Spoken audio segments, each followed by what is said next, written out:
ఎంత కులపిచ్చి ఉంటుందో ఒక్కసారి మనం అర్థం చేసుకోవాలి. రండి ఏకమౌదాం, మన సత్తా చాటుదాం. కమ్మ గ్లోబల్ ఫెడరేషన్ కేజీఎఫ్ అట.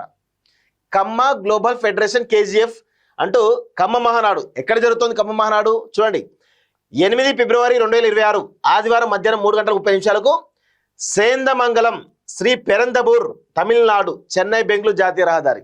ఎక్కడ జరిగేది? తమిళనాడులో జరిగేటువంటి కమ్మ మహానాడుకి ఈనాడు ఏది ఏపీ తెలంగాణలో పెద్ద యాడ్స్ ఇస్తున్నాడు. ఎవరినే?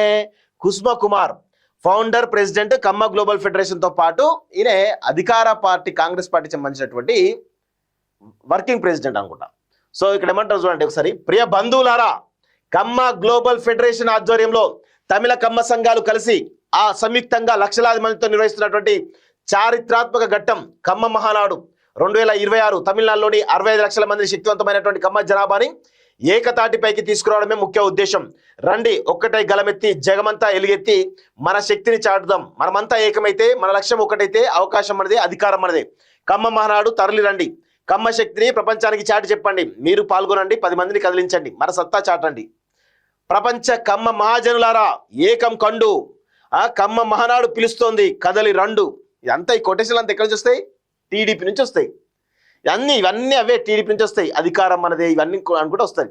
కానీ విచిత్రంగా చూడండి, ఎక్కడో తమిళనాడులో జరిగేటువంటి తమిళనాడులో 65 లక్షల మంది ఎవరో ఉన్నారట. ఆ లెక్క మరి వీళ్ళే చెప్తున్నారు. అక్కడ ఉన్నటువంటి కమ్మ మహానాడు అనేటువంటి బహిరంగ సభకి తెలుగు ముఖ్యంగా తెలంగాణలో పేపర్ యాడ్స్ ఇస్తున్నారంటే ఈరోజు ఎంత భావదారిద్ర పరిస్థితిలో మనం ఉన్నామో అర్థం చేసుకోండి. కులం అనేటువంటి ఒక ముచ్చులో ఉన్నటువంటి మనమందరం కూడా ఈరోజు దేశమంతా కూడా ఈ కులాలు ఈ మతాలు అనుకుంటా మనము ఈ వీట్లల్లో ముందు పోతా ఉన్నాం. కులాలలో ముందు పోతా ఉన్నాం, మతాలలో ముందు పోతా ఉన్నాం. కానీ టెక్నాలజీలో మాత్రం వెనకబడిపోతున్నాం. ఎంత గౌరవం! ఎడ్యుకేషన్లో వెనకబడిపోతున్నాం, టెక్నాలజీలో వెనకబడిపోతున్నాం, అన్ని రంగాల్లో కూడా మనం వెనకబడిపోతున్నాం. కానీ 2 రంగాల్లో మాత్రం మనం అన్ని దేశాల కంటే ముందున్నాం. ఒకటి కులం అనేటువంటి ఒక జాడ్యం, మతం అనేటువంటి ఒక ఉన్మాదం. ఈ రెండుట్లో మనం ప్రపంచంలోనే నెంబర్ 1 ఉంటాం. అందుకే మన దేశం ఎప్పుడు కూడా వెనకబడిపోతూనే ఉంటుంది. ఈరోజు టెక్నాలజీ పరంగా మీరు చూడండి, నేను ప్రతిసారి కూడా చెప్తా ఉంటాను, చైనాతో కానీ, రష్యాతో కానీ, అమెరికాతో కానీ, కెనడాతో కానీ, యూకేతో కానీ, ఆస్ట్రేలియాతో కానీ, న్యూజిలాండ్తో కానీ, లేకపోతే ఇంకా వేరే కంట్రీస్ ఉన్నాయి, యూరోప్ కంట్రీస్, వాటితోటి ఒక్కసారి మనం పోల్చుకుంటే టెక్నాలజీలో మనం ఎంత వెనకబడి ఉన్నామో ఒకసారి అర్థం చేసుకోండి. ఉత్తర కొరియా లాంటి నియంత పోకలు కలిగినటువంటి దేశంలో కూడా అభివృద్ధి చెందుతూ ఉంది. కానీ మనం మాత్రం కులం అనేటువంటి ఉన్మాదం, మతం అనేటువంటి ఉన్మాదంలో బతుకుతా ఉన్నాం. ఎక్కడో తమిళనాడులో కమ్మ మహానాడు జరిగితే దానిలో ఇక్కడ ప్రచారం జరుగుతూ ఉంది.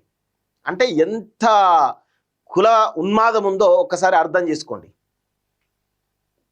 నేను అంటే ఏ కులానికి ఏ మతానికి వ్యతిరేకం కాదు, కానీ చెప్తా ఉన్నాను, మన దేశం వెనకబడిపోవడానికి ప్రధానమైనటువంటి 2 కారణాలు. ఒకటి మత ఉన్మాదం, మత ఉన్మాదంలో ఉన్నటువంటి కుల ఉన్మాదం. ఈ రెండింటితోటే మన దేశం, మన రాష్ట్రాలన్నీ కూడా వెనకబడిపోతా ఉన్నాయి.